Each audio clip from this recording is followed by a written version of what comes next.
علم اس نور کا نام ہے جو نور اس کو عمل کی طرف راغب کر دے. لیکن العلم نور، علم ایک نور ہے جو انسان کو عمل کی طرف راغب کرتا ہے. اگر اس کا علم اس کو عمل کی طرف راغب نہ کرے تو وہ علم حقیقت میں علم نہیں ہے. علم نور نسبت کا نام ہے. اگر وہ علم اس کو عمل کی طرف لے کے نہیں چلتا وہ علم مضر ہے. امام طحاوی رحمت اللہ علیہ نے کہا ہے وہ علم ضار ہے، نقصان پہنچانے والا علم ہے. علم تو وہ ہے جو اس کے دل کے اندر ایک ایسا نور پیدا کر دے جو اس کو عمل کے لیے مجبور کر دے. اسی کو علم نافع کہتے ہیں. حضرت مفتی شفیع صاحب رحمت اللہ علیہ نے ایک مرتبہ طلبہ کے مجمع میں یہ پوچھ لیا، بیٹا بتاؤ علم نافع جانتے ہو؟ علم نافع کسے کہتے ہیں؟ طلبہ کے درمیان کچھ جوابات آئے مگر وہ جواب ٹھیک نہیں تھے. حضرت مفتی شفیع صاحب رحمت اللہ علیہ نے فرمایا علم نام ہے اس نور کا جو نور اس کو عمل کے لیے بے چین کر دے. صحابہ کرام رضوان اللہ تعالی علیہ مجمعین کو ایسا علم حاصل ہوا تھا. یہ علم سرسری طور پر پڑھنے سے حاصل نہیں ہوتا. ایسے علم کا طالب وہ انسان ہے، اس علم کا طالب وہ انسان ہے جس کے دل کے اندر نور نسبت حاصل کرنے کی پیاس لگی ہوئی ہو. وہ طالب علم ہوتا ہے جو نور نسبت کو حاصل کرنے کا جذبہ لیے ہوئے سرگردہ رہتا ہے، اپنے آپ کو اس میں کھپاتا ہے. وہ طالب علم حقیقت میں وہ طالب علم ہے جو نور نسبت کو حاصل کرنے کا جذبہ لیے ہوئے اپنے آپ کو اس کے اندر مشقت میں ڈالتا ہے. امام مفتی شفیع صاحب رحمت اللہ علیہ نے یہ فرمایا، اس کا مطلب یہ ہوا کہ علم نرا علم نہ اللہ کو پسند ہے نہ ہی اللہ تعالیٰ کو مطلوب ہے. علم نافع اللہ تعالیٰ کو مطلوب ہے. نبی پاک صلی اللہ علیہ وسلم ہمیشہ اللہ تبارک و تعالیٰ سے ایک دعا کیا کرتے تھے، اللہم انی اسألک علما نافعا. اے اللہ میں آپ سے علم نافع کا سوال کرتا ہوں، علم نافع کی درخواست کرتا ہوں. علم نافع وہی علم ہے جو آدمی کو عمل کی طرف لے کر چلے، آدمی کو عمل کی طرف مائل کر دے، آدمی کو عمل کی طرف راغب کر دے. اگر ایسا علم آپ کو مل رہا ہے وہ علم نافع ہے. نرا علم اللہ تعالیٰ کو مطلوب نہیں ہے، ورنہ علم تو بہت زیادہ دوسروں کو بھی حاصل ہے. بہت ساری معلومات کے بہت سارے لوگ ہیں لیکن اللہ تبارک و تعالیٰ کو ایسا علم پسند نہیں ہے جو علم عمل سے خالی ہو. خالی علم شیطان کے پاس بھی بہت بڑا تھا.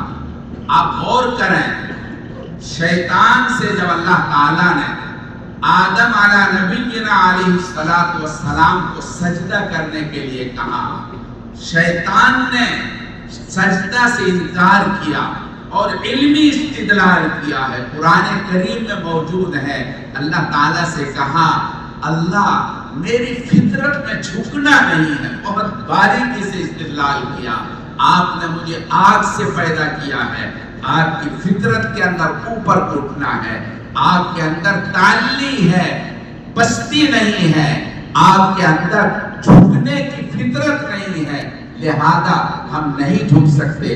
اللہ تبارک تعالیٰ کے سامنے ابلیس نے استدلال کیا ہے، بہت گہرائی لیے یہ استدلال ہے.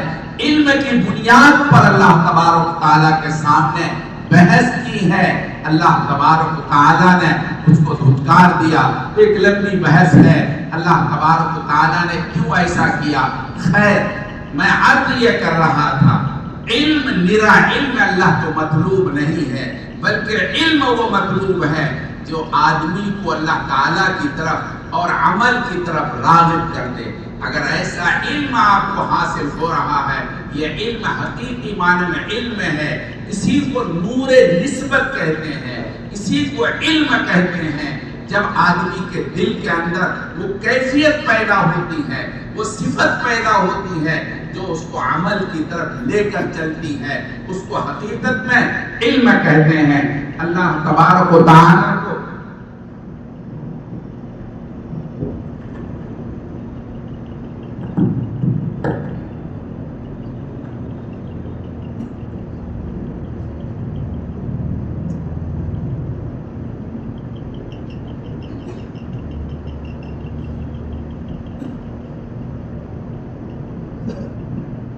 تو وہ نور علم ہے جو نور آدمی کے دل کو منور کرتا ہے اور پر نور کرتا ہے, جس کی وجہ سے اللہ تعالیٰ کی طرف سے اس کو عمل کی توفیق ملتی ہے. یوں بھی میرا علم اللہ تعالیٰ کے یہاں مطلوب نہیں ہے. علم بیشتر کے خانی در عمل نیست نادانی, مثل الذین حملوا التوراة ثم لم يحملوها كمثل الحمار يحمل اسفارا. بہت بری مثال دی ہے علم کے مطابق عمل نہ کرنے والوں کی. اور میرے بھائی دیکھو, عمل بھی میرا اللہ تعالیٰ کو مطلوب نہیں ہے. ویسے شیطان نے بہت عمل کیا تھا. شیطان کے بارے میں, ابلیس کے بارے میں لکھا ہے اللہ تعالیٰ کے لیے چپے چپے میں سجدہ کیا ہے, مگر وہ علم اور وہ عمل اللہ کو مطلوب نہیں, اللہ کو پسند نہیں, جب تک کہ اس عمل کے اندر اللہ کی معرفت نہ جھلکتی ہو, اللہ تبارک تعالیٰ کی ذات کی پہچان نہ ہوتی ہو. اور عرفان بھی وہ مطلوب نہیں ہے جو خالص ظاہری پہچان عطا کرے, بلکہ معرفت وہ مطلوب ہے جو اللہ تبارک و تعالیٰ کا عاشق بنا دے, اللہ تبارک و تعالیٰ کا دیوانہ بنا دے. ایسی معرفت, یوں معرفت تو یہودیوں کو بھی بہت تھی. اللہ تبارک و تعالیٰ نے قرآن کریم میں نقل کیا ہے, جناب رسول اللہ صلی اللہ علیہ وسلم کو وہ ایسے پہچانتے تھے توریت کی وجہ سے جیسے اپنے بیٹوں کو پہچانتے ہیں, یعرفون کما یعرفون ابناءہم. لیکن اللہ تبارک و تعالیٰ کے یہاں اس کو ایماندار نہیں سمجھا گیا, مومن نہیں سمجھا گیا. اس کا مطلب یہ ہے ظاہری پہچان اللہ تعالیٰ کے یہاں کافی نہیں ہے جب تک کہ اس کے اندر عشق پیدا نہ ہو, اللہ تعالیٰ کی ذات سے لگاؤ, تعلق اور محبت پیدا نہ ہو. جب آدمی کے اندر اللہ کا عشق پیدا ہوتا ہے, اللہ کی محبت پیدا ہوتی ہے, اس کی دل کی دنیا بدل جاتی ہے. حضرت اقدس تھانوی رحمت اللہ علیہ نے فرمایا, چار عین جب تک جمع نہ ہو اس آدمی کے اندر حقیقی معنی میں نور نسبت نہیں آتا, علم کا نور نہیں آتا. ایک علم ہے, نمبر 2 عمل ہے, نمبر 3 عرفان ہے, چوتھے نمبر پر عشق کا عین. جب اس کے اندر عشق پیدا ہوتا ہے پھر اس کے دل کے اندر ایمان اور نور پیدا ہونے کے بعد حقیقی معنی میں علم کی روشنی پیدا ہوتی ہے, جس کو علم کہتے ہیں. یہی امام غزالی نے فرمایا, العلم نور یقذف اللہ تبارک و تعالی فی قلب بنی آدم. علم ایک نور ہے جس کو اللہ تبارک و تعالی انسان کے دل میں ڈالتا ہے. جب ایسا علم چاروں چیزوں کا مجموعہ پیدا ہوتا ہے وہ طالب علم پرجوش طالب علم ہوتا ہے, علم کا شیدائی ہوتا ہے, علم کا دیوانہ ہوتا ہے. ہمارے اکابر رحمہ اللہ نے ایسا ہی علم حاصل کیا تھا, ایسے ہی اللہ تبارک تعالیٰ نے ان کے دلوں کے اندر نور عطا فرمایا تھا. جب پرجوش طالب علم ہوتا ہے اللہ تبارک و تعالیٰ ایسے طالب علم کے دلوں کو نور نسبت سے منور فرماتے ہیں, اور پھر اس کی دل کی دنیا الگ ہوتی ہے.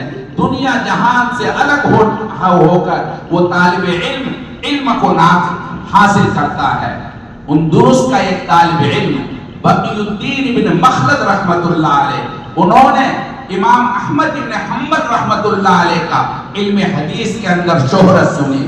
اس طالب علم کے اندر یہ جذبہ پیدا ہوا، مجھے علم حدیث حاصل کرنے کے لیے امام احمد بن حنبل کے پاس جانا چاہیے۔ اندلس سے بغداد بہت دور ہے، درمیان میں سمندری سفر ہے، مگر وہ طالب علم اپنے مقصد میں طلب میں سچا تھا۔ اس نے طے کر لیا مجھے بغداد جانا ہے، اور جا کر کے امام الحدیث امیر المؤمنین فی الحدیث امام احمد بن حنبل رحمۃ اللہ علیہ سے حدیث حاصل کرنا ہے۔ چنانچہ اندلس سے بقی الدین ابن مخلد اپنے مقصد کے لیے روانہ ہوتا ہے۔ اس زمانے کے اندر سمندری سفر بہت کٹھن ہوا کرتا تھا، بہت مشکل ہوا کرتا تھا۔ سمندر کا سفر اتنا مشکل تھا، بادبانی کشتی چلا کرتی تھی، اور اس کشتی کے اندر بیٹھنے کے بعد کچھ پتہ نہیں رہتا تھا منزل تک ہم کب پہنچیں گے، 1 سال لگے گا، 6 ماہ لگیں گے، کچھ پتہ نہیں۔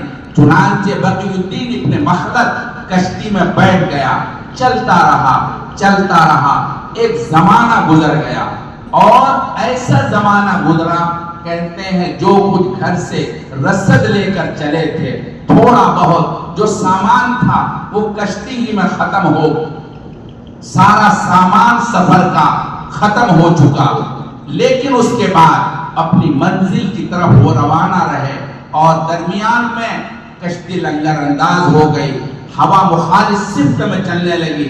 کئی مہینے کے بعد بغداد کی طرف چلا اور منزل پر پہنچا۔ پھر اس کے بعد میں آگے ان کو پیدل سفر کرنا تھا۔ سفر کرتے کرتے بغداد کے قریب جب پہنچے، وہ خود لکھتے ہیں سیرام اعلام النبلا کے اندر یہ واقعہ موجود ہے۔ بقی الدین ابن مخلد کہتے ہیں کہ میں بغداد کے قریب پہنچا تو میرے اندر اب چلنے کی سکت بھی نہ رہی، میں بے انتہا تھک چکا تھا۔ ایک درخت کے نیچے میں آرام کرنے لگا، تھوڑی دیر کے لیے بیٹھا، میں اتنا تھکا ہوا تھا، مجھے نیند آ گئی۔ میں اٹھا، شام کا وقت ہو گیا، میں پہنچا، سب سے پہلے میری آدمی سے ملاقات ہوئی۔ میں نے اس بندے سے پوچھا امام احمد بن حنبل سے میری ملاقات کہاں ہو؟ جیسے میں نے یہ پوچھا، انہوں نے یوں ہاتھ کہ خاموش ہو جاؤ، ان کے بارے میں کچھ مت پوچھو۔ کہتے میں حیران ہو گیا، میں لمبا سفر کر کے آیا تھا، مجھے کچھ سمجھ میں نہیں آیا، اس بندے نے مجھے خاموش کر دیا۔ اگلا بندہ ملا، میں نے ان سے پوچھا تو انہوں نے کہا بندہ تو اپنے مقصد میں کامیاب نہیں ہو پائے گا۔ انہوں نے پوچھا کیا بات ہوئی، کیا مطلب ہوا؟ انہوں نے کہا امام احمد بن حنبل رحمۃ اللہ علیہ کو وقت کے حاکم نے کسی بات کی وجہ سے گرفتار کر لیا ہے، ان کا درس موقوف کر دیا ہے، اور ان کو ان کے گھر کے اندر نظر بند کر دیا ہے۔ کسی سے وہ نہیں مل سکتے، اس سے کوئی مل نہیں سکتا، حکومت کا سخت پہرا ہے، کوئی مل نہیں سکتا۔ رات ہو گئی، میں نے پوچھا میں بہت دور سے آیا ہوں، مجھے قیام کی کوئی جگہ بتا دو۔ انہوں نے سرائے بتایا، مسافر خانہ۔ میں مسافر خانے میں پہنچ گیا، میں نے مسافر خانے میں کرایہ ادا کیا، اور میں نے اپنی جگہ لی، اور رات بھر میں سوچتا رہا میں کیسے ملوں گا، کیا شکل بنے گی۔ سرائے کے اندر موجود لوگوں سے میں نے پوچھا تو سب نے ایک ہی بات کہی، خاموش ہو جائیے، اس کے بارے میں بات مت کیجیے۔ میں نے کہا اللہ کے بندے میں بہت دور سے آیا ہوں، مجھے یہ تو بتا دو کیسے میری ملاقات ہوگی۔ انہوں نے کہا ملاقات نہیں ہو پائے گی، حکومت کا سخت پہرا ہے، کوئی آدمی اس سے مل نہیں سکتا۔ میں نے پھر پوچھا اچھا یہ بتاؤ ان کا جہاں درس ہوتا تھا کوئی تو درس دیتا ہوگا، میں ان سے مل لوں گا۔ کہا ہاں یہ ممکن ہے۔ انہوں نے بتایا ان کی جگہ جامع مسجد میں جہاں ان کا درس حدیث ہوتا تھا، وہاں یحییٰ بن معین رحمت اللہ علیہ جو امام جرح و تعدیل ہیں وہ درس دیتے ہیں، آپ ان کے درس میں شرکت کر سکتے ہیں۔ وہ کہتے ہیں کہ میں نے رات میں طے کیا کہ مجھے ان کے درس میں شریک ہونا ہے، عصر کے بعد درس ہوتا تھا، میں ان کی مجلس میں حاضر ہو گیا. کچھ دیر امام وقت آئے اور انہوں نے اپنا درس چالو کر دیا، شروع کر دیا. کچھ دیر کے بعد وقفے سوالات ہوا، سوالات پوچھنے کی اجازت ہوئی. بہت سے لوگوں نے، طلباء نے سوالات پوچھے. میں بھی کھڑا ہوا اور میں نے امام سے یہ پوچھا، آپ مجھے ہشام ابن عمار کے بارے میں بتائیں. یہ بھی ایک محدث ہے کہ ہشام ابن عمار کے بارے میں بتائیں. امام جرح و تعدیل یحییٰ ابن معین رحمت اللہ علیہ نے فرمایا وہ اتنے بڑے ثقہ ہیں، اتنا زبردست ثقہ ہیں، اگر ان کی چادر کے نیچے عجب آ جائے ان کے ثقہ ہونے میں کوئی فرق نہیں پڑے گا. اس کے بعد مان کہنے میں نے دوسرا سوال پوچھا، بس شور ہو گیا، چپ ہو جائیے، اس کو خاموش ہو جائیے. یہی بقی الدین بن مخلد کہتے ہیں، میں نے لوگوں سے کہا بھائیوں مجھے تو اصل دوسرا سوال پوچھنا تھا. یہ سوال تو میں نے یوں ہی پوچھ لیا تھا کہ آپ کو پتہ نہیں اس درسگاہ کا اصول یہ ہے، صرف ایک طالب علم ایک سوال پوچھ سکتا ہے، کئی سوالات کی اجازت نہیں ہے.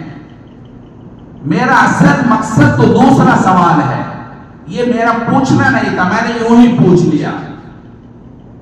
اور میں باہر سے آیا ہوں، میں یہاں کا رہنے والا نہیں ہوں، مجھے آپ کی درسگاہ کے اصول و آداب بھی معلوم نہیں ہیں، لہذا برائے مہربانی مجھے اجازت دے دیں. اتنی لجاجت کے ساتھ بات کہی کہ یحییٰ ابن معین رحمت اللہ علیہ نے سب کو روک دیا اور کہا ان کو پوچھنے دو.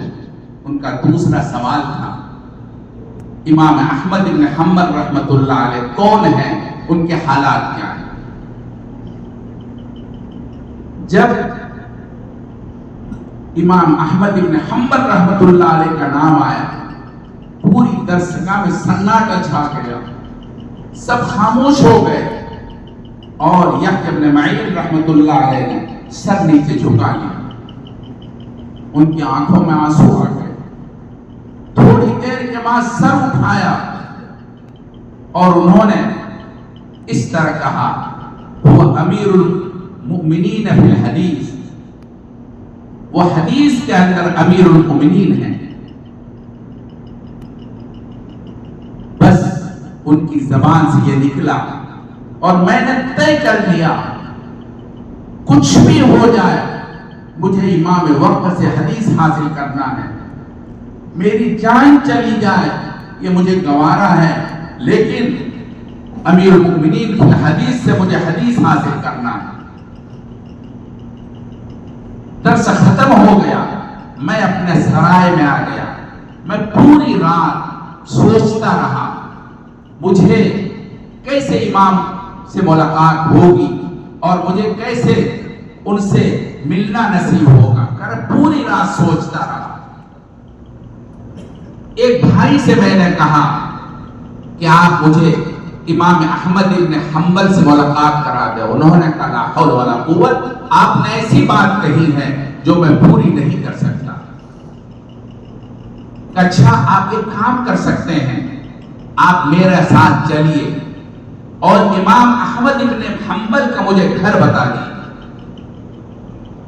انہوں نے کہا یہ بھی نہیں ہو سکتا، جیسے ہی مجھے حکومت کے کارندے دیکھیں گے یہ کوئی رہنمائی کرنے والا ہے مجھے گرفتار کر لیا جائے گا. انہوں نے کہا ایسا مت کیجیے، ہم معمول کے مطابق راستہ چلتے رہیں، جب وہ گھر آ جائے آپ وہاں سے لوٹ جائیں، میں آگے بڑھتا جاؤں گا، میں آگے چلا جاؤں گا، لوگ سمجھ نہیں پائیں گے. انہوں نے کہا اچھا ایسا ہو سکتا ہے. چنانچہ اس طرح کیا. اب اس کے بعد میں انہوں نے پوری ترکیب بنائی ہے، سوچا ہے کیسے امام سے پڑھنا ہے. بقی الدین بن مخلد کہتے ہیں میں نے پوری رات اسی سوچ کے اندر گزارا مجھے کیسے امام سے ملنا ہے. اس زمانے کے اندر بھیک مانگنے کے طریقہ تھا. بھکاری بھیک کے لباس کے اندر لوگوں کے دروازے پر جاتا اور پیسے کے سوال نہیں کرتا، بلکہ ایک جملہ کہتا جا کے دروازے پر، اجرکم علی اللہ. بس وہ گھر والا سمجھ جاتا یہ کوئی مانگنے والا بندہ ہے.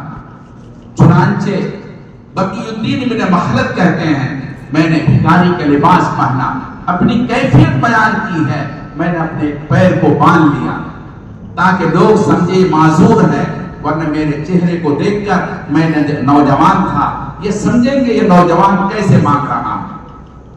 میں نے بھکاری کے لباس پہنا اور اپنے پیر کو باندھ کر کے لنگڑاتے ہوئے لوگوں کے دروازے پر صبح اٹھ کر کے جاتا. صبح سے شام تک بغداد کی گلیوں میں گھومتا اور بغداد کی گلیوں میں لوگوں کے در پر جا کے آواز لگاتا پوری قوت کے ساتھ، اجرکم علی اللہ، اجرکم علی اللہ. لوگ گھروں سے نکل کر کے مجھے بھیگ دیتے. ظہر کے بعد کا وقت یہ موسم انتہائی گرم موسم تھا. لوگ ظہر کے بعد بغداد میں اپنے گھروں میں آرام کرتے تھے. میں صبح سے شام تک دوپہر تک مانگتا دوپہر کے وقت پہلے دن میں امام کے گھر پر گیا اور اپنی درد کے ساتھ میں نے آواز بلند کی. امام دوڑتے ہوئے گھر سے باہر آ گئے اور انہوں نے میری طرف بھیک دینے کے لیے سکہ بڑھایا، پیسہ بڑھایا. میں نے اپنا کاسے گدائی کو سمیٹ لیا اور میں نے کہا امام میں اندلس سے آیا ہوں، میں پیسوں کا بھکاری نہیں ہوں، میں علم حدیث کا بھکاری ہوں. میں آپ کے پاس علم حدیث پڑھنے آیا ہوں، علم حاصل کرنے آیا ہوں، آپ مجھے علم پڑھا دیں. امام احمد بن حنبل نے ان کی آواز سن کر روتے ہوئے کہا بیٹا آپ کی خواہش میں پوری نہیں کر سکتا. اگر امام وقت کو یہ معلوم ہو گیا، امام وقت یعنی حاکم وقت آپ کو بھی گرفتار کر لیں گے اور میرے اوپر شدت اور سختی پیدا کر دیں گے، اس لیے ایسا نہیں ہو سکتا. بقی الدین کہتے ہیں میں نے کہا حضرت آپ ایسا کر سکتے ہیں، جب میں صبح سے شام تک بھیک مانگتا میں آپ کے دروازے پر پہنچوں اور میں آواز لگاؤں، آپ باہر دیکھیں کوئی بندہ اگر نہیں ہے میں بھی دیکھوں گا. اگر کوئی بندہ نہیں ہے ایسی صورت میں اتنے وقت میں آپ مجھے ایک دو حدیث بتا دیا کریں، میں سن لوں گا. اور اگر آپ دیکھیں کوئی دیکھ رہا ہے اس وقت آپ مجھے سکے ڈال دیا کریں. بقی الدین ابن مخلد کہتے ہیں میں نے اس طرح امام احمد بن حنبل رحمت اللہ علیہ سے علم حدیث حاصل کیا ہے اور 1 سال تک میں نے بغداد کی گلیوں میں بھیک مانگی ہے اور بھیک مانگ کر کے میں نے علم حاصل کیا ہے. اخیر وقت میں بادشاہ وقت کا انتقال ہو گیا، وہ دنیا سے چلا گیا. اس کے بعد جو بادشاہ بنایا گیا، وہاں کا حاکم وقت بنایا گیا، وہ امام احمد بن حنبل سے محبت اور عقیدت رکھتا تھا. جیسے ہی وہ خلیفہ بنے، حاکم وقت بنے، انہوں نے اعلان کر دیا امام احمد بن حنبل کی نظر بندی کو ختم کیا جاتا ہے اور یہ بھی اعلان کر دیا کل سے ان کا درس حسب معمول شروع ہو جائے گا. کہتے ہیں بغداد کی گلیوں میں اس دن عید کا سما تھا، لوگوں کے دلوں میں بے انتہا خوشیاں تھی. کہتے ہیں اعلان ہوا دوسرے دن عصر کے بعد ان کا درس ہوتا تھا، عصر سے پہلے کہتے پوری مسجد کھچا کھچ بھر گئی.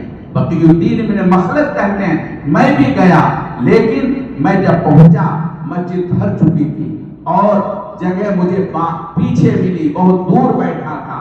لیکن اللہ کو جو منظور ہوتا ہے وہی ہوتا ہے. وہ کہتے ہیں کہ جب میں پیچھے بیٹھا، جب امام احمد بن حنبل رحمت اللہ علیہ مسجد میں پہنچے، ان کی نظر میرے اوپر پڑ گئی.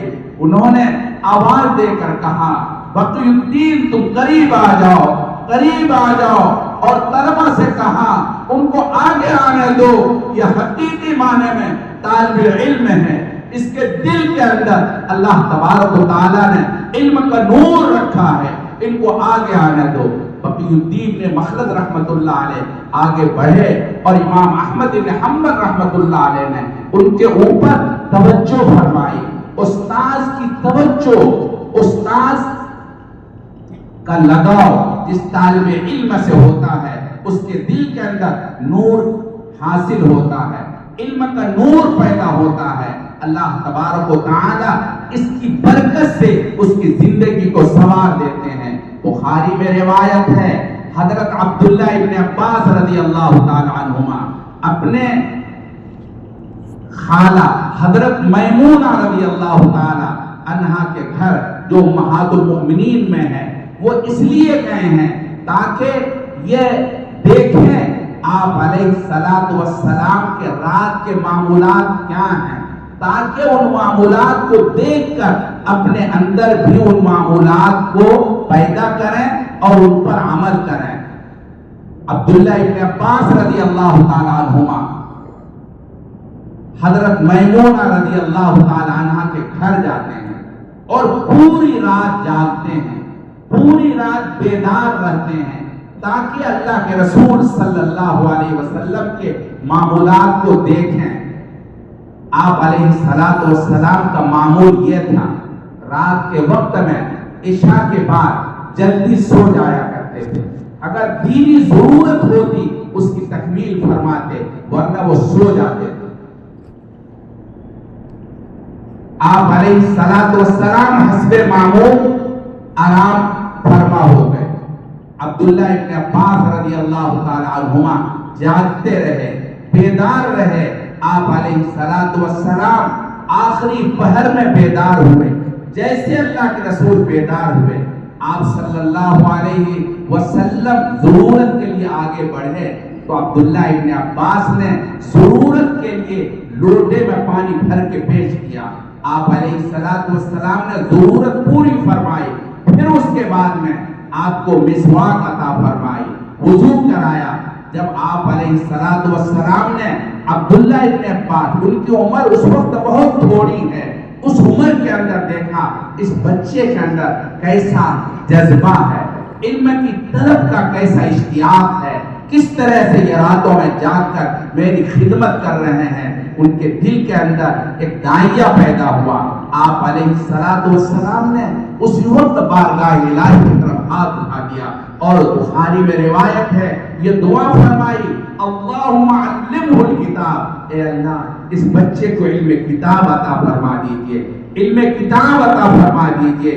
آپ علیہ السلام کی دعا کا نتیجہ ہے اللہ تعالیٰ نے عبداللہ ابن عباس رضی اللہ تعالی عنہما کو رئیس المفسرین بنا دیا.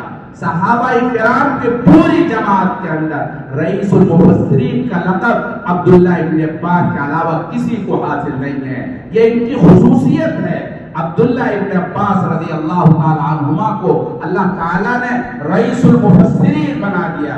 یہ آپ کے اساتذہ تفصیلات آپ ان سے سنیے گا کس طرح سے اللہ تعالیٰ نے ان کو صحابہ کرام کے درمیان رئیس المفسرین کا لقب ملا تھا اور صحابہ کرام کس طرح علم قرآن کے حوالے سے ان کے اوپر اعتماد کرتے تھے. میں تفصیل میں جانا نہیں چاہتا. جب استاد کی توجہ ہوتی ہے اللہ تبارک و تعالی علم نور عطا فرماتے ہیں، نور نسبت عطا فرماتے ہیں، علم کا نور عطا فرماتے ہیں. ان کا دل منور ہوتا ہے، ان کا دل روشن ہوتا ہے اور پھر اس کی دل کی دنیا اور ہوتی ہے. عبداللہ ابن عباس رضی اللہ تعالی عنہما کو یہ مقام ملا ہے استاد. اب حضرت نبی پاک صلی اللہ علیہ وسلم کی دعا کے نتیجے میں جب کسی طالب علم کو اپنے استاد کی دعا نصیب ہو جاتی ہے اس طالب علم کی زندگی بدل جاتی ہے. حضرت حجت الاسلام مولانا قاسم نانوتوی رحمت اللہ علیہ ان کے شاگرد ہیں شیخ الہند حضرت مولانا محمود الحسن دیوبندی رحمت اللہ علیہ. حضرت محمود الحسن دیوبندی رحمت اللہ علیہ اپنے استاد سے بہت مربوط تھے. بہت سارے واقعات ہیں، میں ان تفصیل میں نہیں جانا چاہتا، صرف یہ بتانا چاہتا ہوں. وہ قلعے پر رہتے تھے. دیوبند میں جو تحصیل کا مقام ہے اونچا ہے، اس کو قلعہ کہتے ہیں، یہاں رہتے تھے. حضرت شیخ الہند مولانا محمود الحسن دیوبندی رحمۃ اللہ علیہ اپنے استاد کی خدمت کے لیے جایا کرتے تھے. ایک دن گئے تو حضرت حجت الاسلام مولانا قاسم نانوتوی گھر پر نہیں تھے. ان کے بوڑھے والد بیمار تھے, بستر پر تھے. اتفاق سے ان کا پاخانہ بستر میں نکل آیا. شیخ الہند مولانا محمود الحسن دیوبندی رحمۃ اللہ علیہ نے یہ حالت دیکھی کہ بستر میں پاخانہ ہے. اور ان کے ذہن میں آیا کہ پاخانہ صاف کرنا چاہیے, لیکن دوسری جگہ آدمی کو جلدی سمجھ میں نہیں آتا, کچھ سمجھ میں نہیں آیا. حضرت مولانا محمود الحسن دیوبندی نے اپنے دونوں ہاتھوں سے پاخانہ اٹھا لیا اور پاخانہ اٹھا کر باہر ڈالنے جا رہے تھے. اتنے میں حجت الاسلام آ گئے. راستے میں دیکھا, فوری حضرت نے کیا محمود یہ تم نے کیا؟ انہوں نے کہا حضرت میں نے کچھ نہیں کیا, آپ کا حق اس سے کہیں زیادہ ہے, کچھ نہیں ہوا, میں ہاتھ دھو لوں گا, میرا ہاتھ پاک ہو جائے گا. حضرت حجت الاسلام مولانا قاسم نانوتوی نے اسی وقت اللہ کی بارگاہ میں ہاتھ اٹھایا, اللہ اس بچے کو علم کا محتاب بنا دیجئے, اللہ اس بچے کو علم کا ستارہ بنا دیجئے. اللہ تبارک و تعالیٰ نے حضرت حجت الاسلام کے دعا کے نتیجے کے اندر اللہ تعالیٰ ان کو شیخ الہند بنا دیا. حضرت مولانا محمود الحسن دیوبندی کو بہت زیادہ علم کا لگنے کا موقع نہیں ملا, بہت زیادہ پڑھنے پڑھانے کا موقع نہیں ملا. وہ جنگ آزادی کا زمانہ ہے, جنگ آزادی کے اندر اتنے مصروف ہیں, رات دن اسی کے اندر لگے ہوئے ہیں سبق پڑھاتے ہوئے. جب طالب علم کوئی سوال کرتا تو وہ کہتے میرا وجدان یہ کہتا ہے, میرا وجدان یہ کہتا ہے.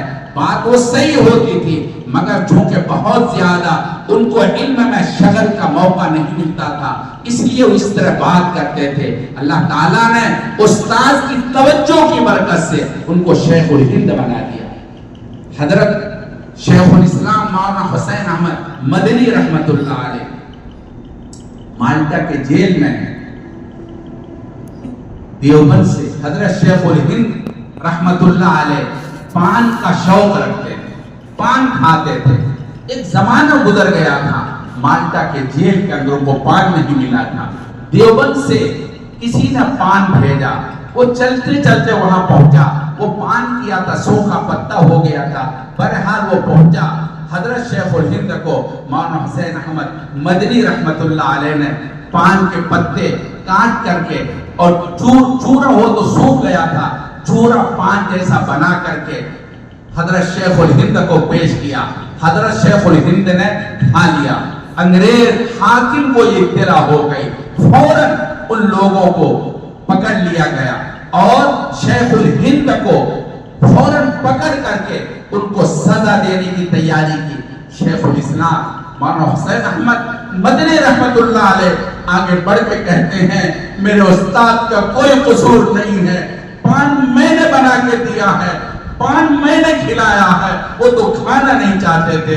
یہ پان میں نے بنایا ہے, قصوروار میں ہوں, مجرم میں ہوں. اگر آپ سزا دینا چاہتے ہیں آپ مجھے سزا دیجئے. اور وہ ڈٹ گئے, آڑے آ گئے اور ایسے آڑے آ گئے کہ انگریز کو مولانا حسین احمد مدنی رحمت اللہ علیہ کو سزا دینے پر مجبور ہونا پڑا. اور کہتے ہیں ایسی سزا دی ہے حضرت مولانا ارشد صاحب دامت برکاتہ العالیہ نے مجھے خود سنایا. اس کالی کوٹری میں ان کو بند کیا گیا جس کے نیچے تقریباً گھٹنے پر کیچڑ اور اس کے اندر انتہائی گندا پانی تھا.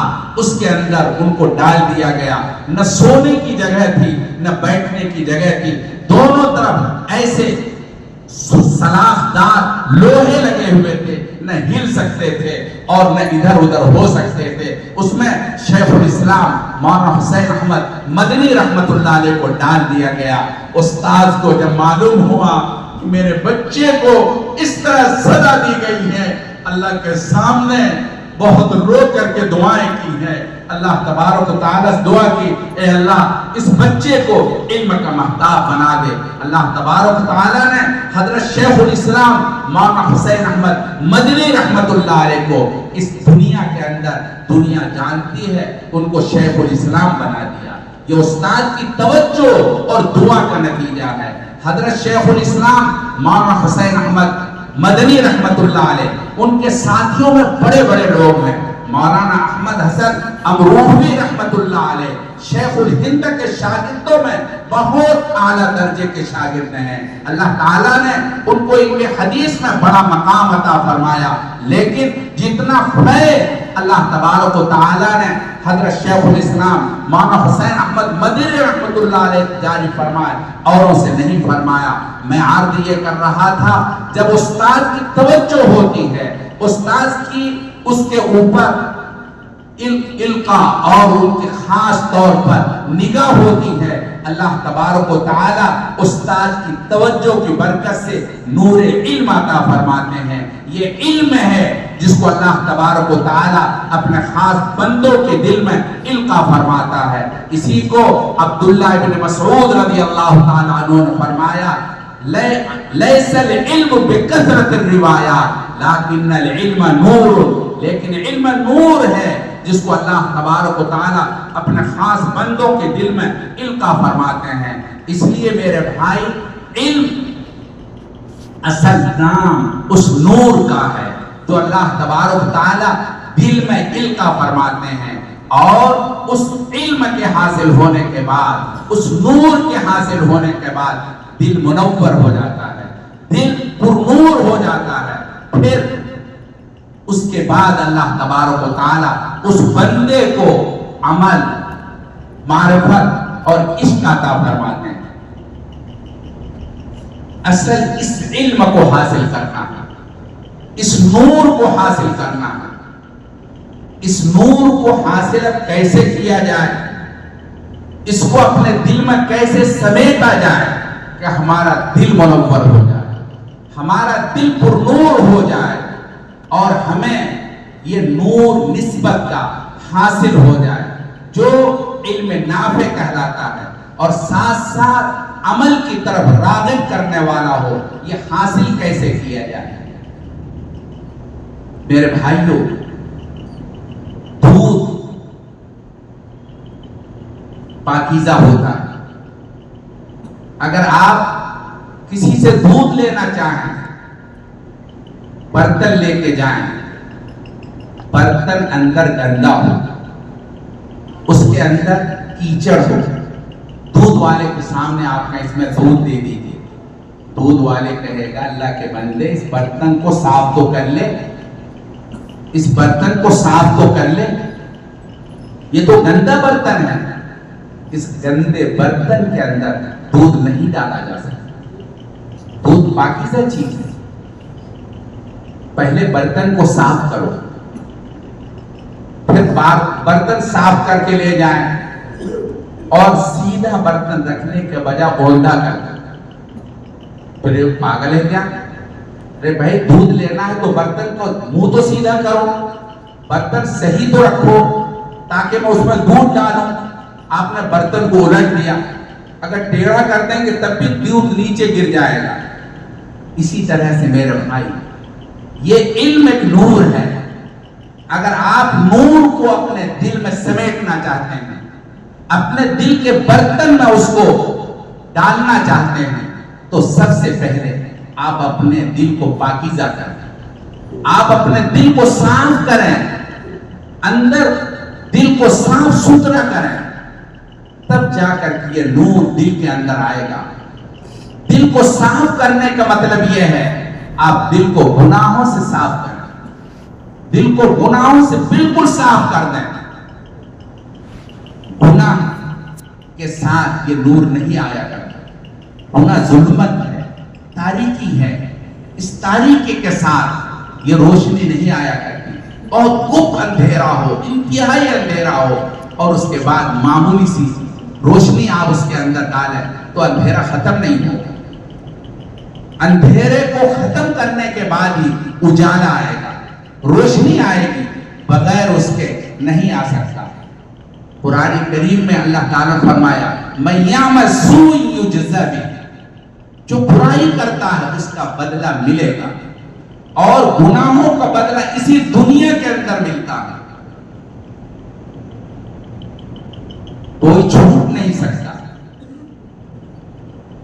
یہ نہیں ہو سکتا کہ آپ کہیں میں تو طالب علم ہوں, دارالعلوم زکریا میں پڑھتا ہوں, میرے لیے تو سب کچھ معاف ہے. طلبہ کہتے طلبہ کے لیے 100 گنا معاف.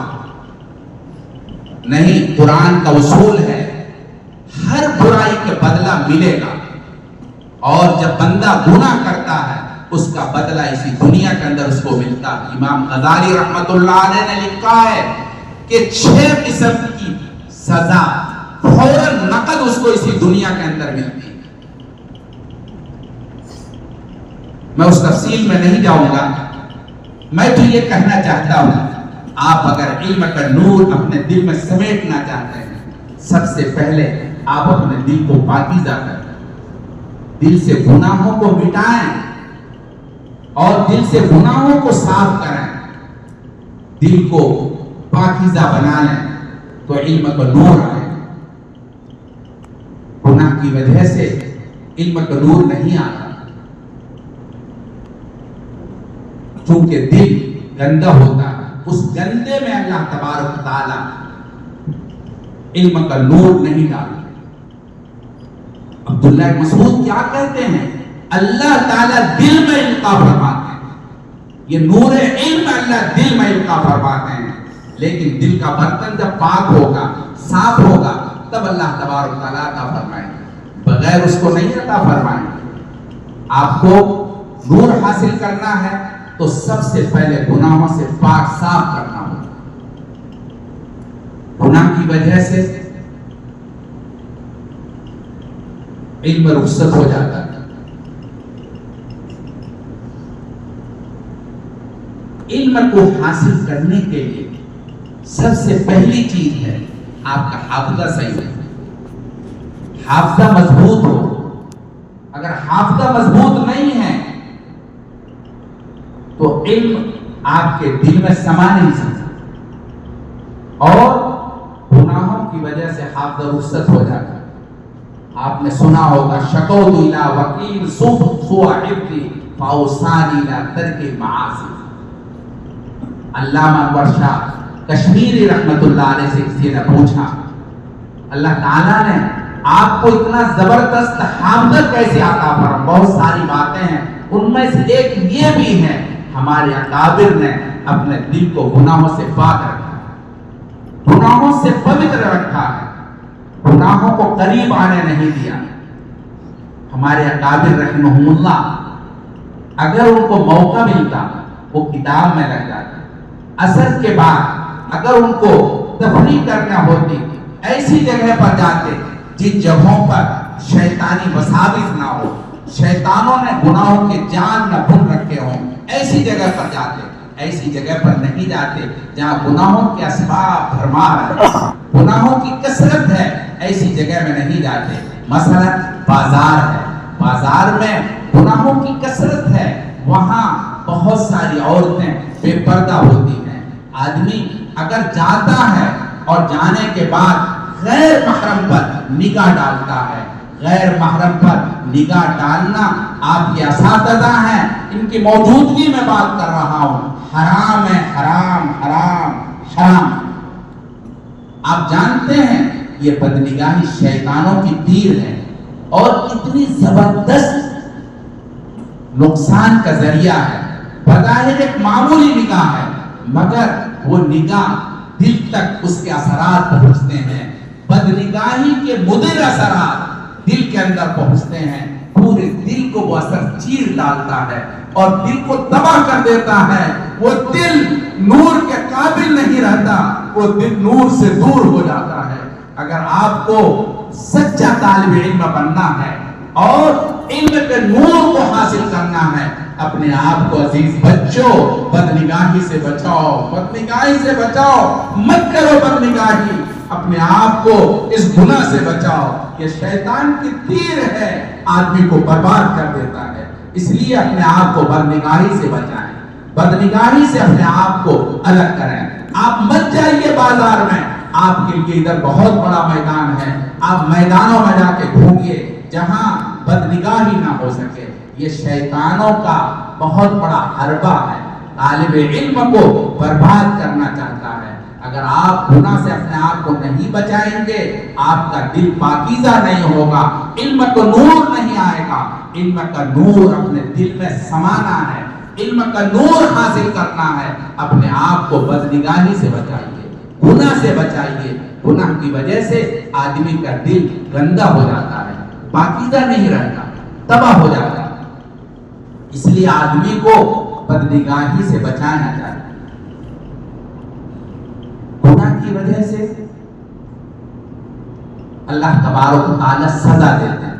قرآن میں اللہ نے فرمایا وَذَرُوا ظَاهِرَ الْإِثْمِ وَبَاطِنَهُ إِنَّ الَّذِينَ يَكْسِبُونَ الْإِثْمَ سَيُجْزَوْنَ بِمَا كَانُوا يَقْتَرِفُونَ۔ فرمایا چھوڑ دو، ظاہری گناہوں کو بھی چھوڑو اور باطنی گناہوں کو بھی چھوڑو۔ آگے اللہ نے فرمایا ان الذین یکسبون الاثم، جو لوگ گناہوں کے مرتکب ہوتے ہیں، آگے اللہ نے فرمایا سیجزون بما کانوا یقترفون، سین استعمال کیا۔ مفسرین کہتے ہیں سین قریب کے معنی دینے کے لیے استعمال کیا جاتا ہے۔ اللہ تعالیٰ نے یہ کہا ہے اس گناہوں کی وجہ سے آپ کو اسی دنیا کے اندر بدلہ دیا جائے گا۔ آخرت کا عذاب اللہ نے دوسری جگہ فرمایا وَلَعَذَابُ الْآخِرَةِ أَكْبَرُ، آخرت کا عذاب تو بہت بھاری ہے، بہت زبردست عذاب ہے۔ آخرت میں عذاب الگ ہوگا، سَيُجْزَوْنَ بِمَا كَانُوا يَقْتَرِفُونَ، اس گناہ کا بدلہ اسی دنیا کے اندر آپ کو دیا جائے گا۔ امام غزالی نے لکھا ہے گناہوں کی وجہ سے 6 قسم کی سزائیں نقد دی جاتی ہیں۔ سب سے پہلی سزا اللہ تبارک تعالیٰ گناہوں کی وجہ سے دیتے ہیں، اللہ تبارک تعالیٰ اپنی قربت سے اس کو محروم کر دیتے ہیں، اپنے در سے دور کر دیتے ہیں۔ قوت القلوب کے اندر ایک روایت موجود ہے، آپ علیہ السلام نے فرمایا، اللہ تعالیٰ نے داؤد علیہ السلام سے خطاب کر کے کہا تھا یا داؤد ان ادنا بالعبد بذنب یصیبہ حرمت لذیذ مناجات، فرماتے ہیں داؤد جو بندہ گناہوں کے ارتکاب کرتے ہیں میں اس کو اسی دنیا کے اندر ادنا سزا یہ دیتا ہوں، ان کو مناجات کی لذت سے محروم کر دیتا ہوں۔ ایک بندہ راتوں میں اٹھ کر اپنے رب کے سامنے عرض و نیاز کرتا ہے، اللہ کے سامنے تڑپ تڑپ کر کے رو کر کے مانگتا ہے، فریاد کرتا ہے۔ آپ اس بندے سے پوچھو جو راتوں کو اٹھ کر اللہ کے سامنے فریاد کرتے روتے ہیں، ان کو کتنا لطف آتا ہے، کتنا مزہ آتا ہے۔ قرآن کریم میں ہے صحابہ کرام رضوان اللہ تعالی علیہم اجمعین راتوں کو اللہ کے سامنے کھڑے ہوتے تھے، تتجافا جنوبهم عن المضاجع يدعون ربهم خوفا وطمعا، ان کے بستر ان کے جسم سے الگ ہوتے تھے، رات کے سامنے فریاد کرتے تھے اور ان کو اتنا لطف آتا تھا، پوری رات گزر جاتی تھی۔ حضرت فاطمہ رضی اللہ عنہا کے بارے میں ایک روایت موجود ہے، وہ کہتے پوری رات اللہ کے سامنے التجا کرتی رہی، فریاد کرتی رہی، نماز پڑھتی رہی، فجر کی اذان ہو گئی، وہ اللہ سے اخیر میں دعا کرنے لگی، اللہ تو نے ہماری رات مختصر کر دی، میری بات ختم کر دی، صبح ہو گئی، اللہ تو نے رات اتنی مختصر کیوں کر دی؟ اتنا لطف آتا۔ اللہ تبارک و تعالی گناہ کی وجہ سے مناجات کی لذت سے محروم کر دیتے، فوراً یہ سزا دیتے ہیں۔ جب آپ سے تکبیر اولا فوت ہونے لگے، نماز باجماعت فوت ہونے لگے، اس کا مطلب یہ ہے آپ سمجھئے آپ سے گناہ ہو گئے۔ فضیل بن عیاض رحمت اللہ علیہ وہ کہتے تھے جب میرا پروردگار مجھ سے ناراض ہوتا میں جان لیتا ہوں۔ کیسے جانتے ہیں؟ میں اس طرح جانتا ہوں کہ میرے گھر والے، میرے بچے میری آواز کو ٹالنے لگتے، نافرمانی کرنے لگتے، ورنہ کیا مجال ہے؟ اللہ تبارک و تعالیٰ کے قبضے میں سارے انسان ہیں، اللہ جب تک نہ چاہے کچھ نہیں ہے۔ عمر بن عبدالعزیز رحمت اللہ علیہ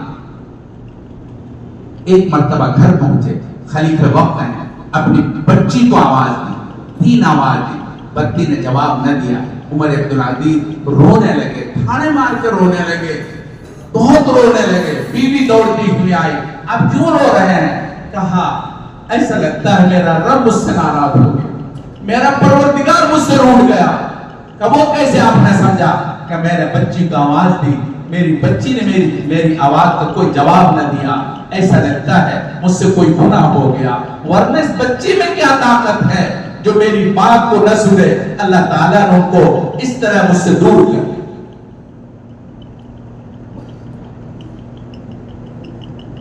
گناہوں کی وجہ سے اللہ تبارک تعالیٰ اپنے در سے دور کر دیتے. آپ قرآن کریم کی تلاوت کرتے تھے، قرآن کریم کی تلاوت چھوٹنے لگے، آپ سمجھئے آپ گناہ کے مرتکب ہو رہے ہیں. اللہ تعالیٰ قرآن اللہ کا نور ہے. اللہ تعالیٰ اپنے نور سے دور اسی بندے کرتے ہیں جو معصیت میں مبتلا ہوتے ہیں. اس لیے عزیز بچوں، اگر آپ کو نور علم حاصل کرنا ہے، اپنے دل کو پاکیزہ کیجیے، گناہوں سے اپنے آپ کو بچائیے، دل کو صاف کیجیے.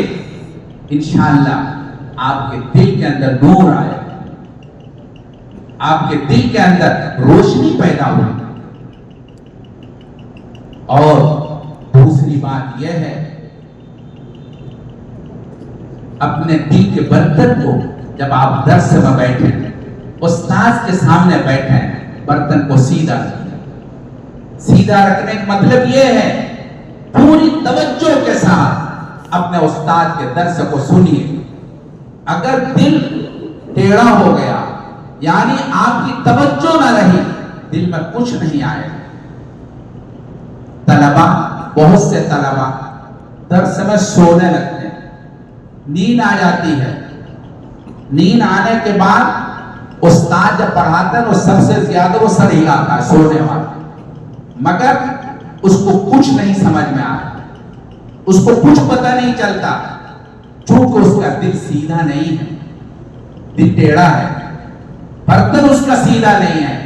جیسے سیدھے برتن کے بغیر دودھ اس میں نہیں سماتا، اگر برتن ٹیڑھا ہو گیا دودھ باہر چلا جائے گا.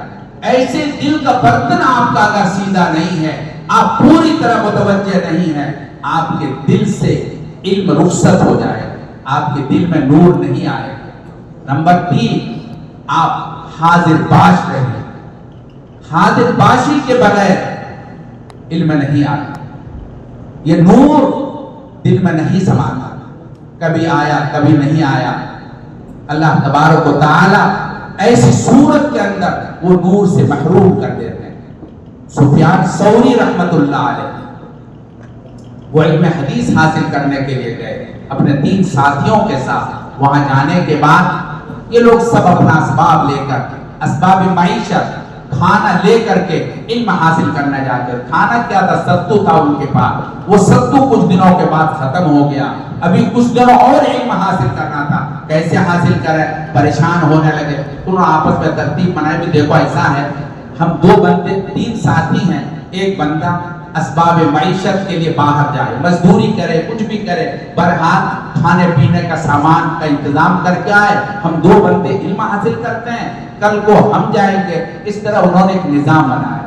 یہ بندہ جو علم حاصل کرنے والا تھا اپنے ساتھیوں سے الگ ہو کر سوچا کس مال کے مالک کے پاس جائیں، کس سے کہیں. سوچا سب کا مالک، سب سے بڑا مالک تو اللہ تعالیٰ ہے، کیوں نہ اللہ کی بارگاہ میں چلے جائیں. مسجد میں چلے گئے، اللہ کے سامنے نماز پڑھی، اللہ کے سامنے روتے رہے، مگر شام کو خالی واپس آ گئے، کچھ بھی نہیں ملا. پوچھا کیا ہوا بھائی؟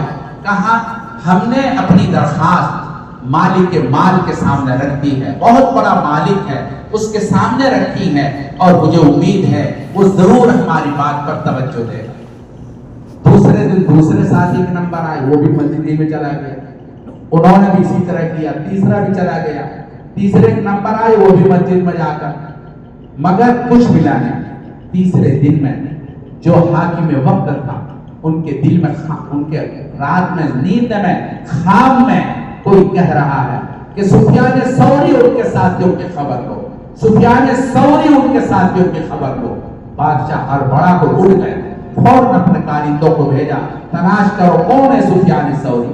چنانچہ کہا جاؤ اور ان کو ایک رقم دی، تھیلی دی کہ ان کو پیش کرو۔ چنانچہ ڈھونڈتے ڈھونڈتے پہنچے، مل گئے۔ پوچھنے کے بعد معلوم ہوا فلاں ہے۔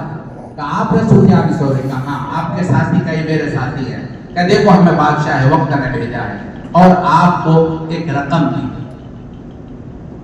سفیان ثوری نے سوچا کہ کیسے ممکن ہے، ہم تو اللہ کے طالب ہیں، نور حاصل کرنا چاہتے ہیں اور یہ غیر اللہ سے ہم مدد لیں، یہ نہیں ہو سکتا۔ انکار کر دیا۔